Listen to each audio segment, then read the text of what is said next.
वर्ध्याचे खतखत मास्तर हे नाव तुम्ही ऐकलं असेलच। कधी काळी तुम्ही त्यांना सोशल मीडियावर सुद्धा बघितलंही असेल। एकेकाळी खाजगी वर्गात शिकवणारे शिक्षक कराळे मास्तर वर्ध्यातच नाही तर राज्यात देखील प्रसिद्ध झाले। आणि ते कसे प्रसिद्ध झाले हे आपण आंतरराष्ट्रीय शिक्षक दिनानिमित्त या स्पेशल रिपोर्टच्या माध्यमातून जाणून घेऊयात।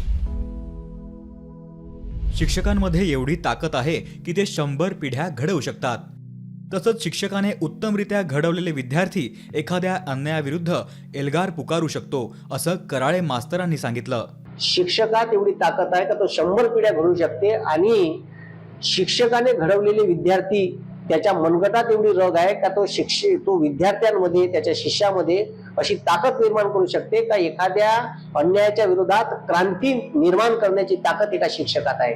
आणि हे जर ताकद प्रत्येक शिक्षकाने ओळखली तर त्याच्या हातून घडणारे विद्यार्थी हे अन्याय सहन करणारे कधीच राहणार नाही, ते अन्यायाच्या विरोधात आवाज उचलणारे आणि एल्गार करणारे राहील। तसंच वेळप्रसंगी आपण समाजाचं काहीतरी देणं लागतो ही भावना मनात ठेवून समाजातील होतकरू गरीब लोकांना देखील कराळे मास्तर वेळोवेळी मदत करत आलेत।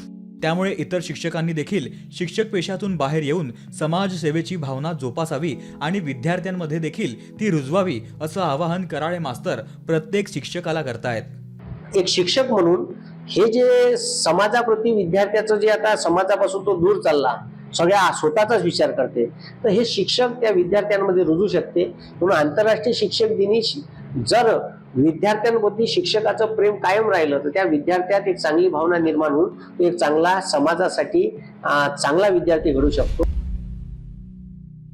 फक्त इतरांना न सांगता कराळे मास्तर स्वतः देखील समाजसेवा करतात। कोरोनाचा काळ आला आणि कराळे मास्तरांना वेगळीच प्रसिद्धी मिळाली। खतखत आणि वऱ्हाडी भाषेत विद्यार्थ्यांना शिकवले जात होते। त्याचे व्हिडिओ सोशल मीडियावर चांगलेच व्हायरल झाले। तेव्हापासूनच कराळे मास्तर प्रसिद्धी झोतात आले। त्यांचा वर्धा शहरातून सुरू झालेला प्रवास बारामतीपर्यंत पोहोचलाय। नुकताच लोकसभा निवडणुकीपूर्वी त्यांनी वर्धा लोकसभेसाठी महाविकास आघाडीकडून उमेदवारी मागितली, मात्र त्यांना उमेदवारी तर मिळाली नाही।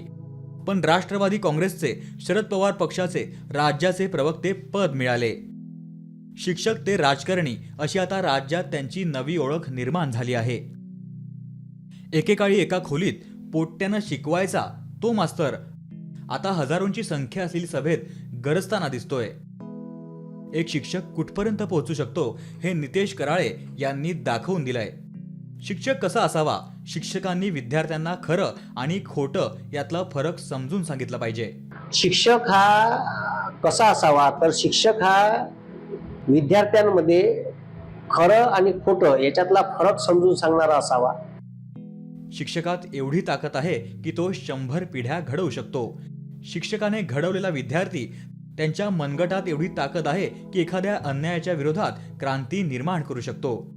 प्रत्येक शिक्षकांनी जर ठरवलं तर प्रत्येक विद्यार्थी हे अन्याय सहन करणारे राहणार नाहीत, तर ते एल्गार करणारे असतील, असं यावेळी कराळे मास्तर यांनी सांगितलंय।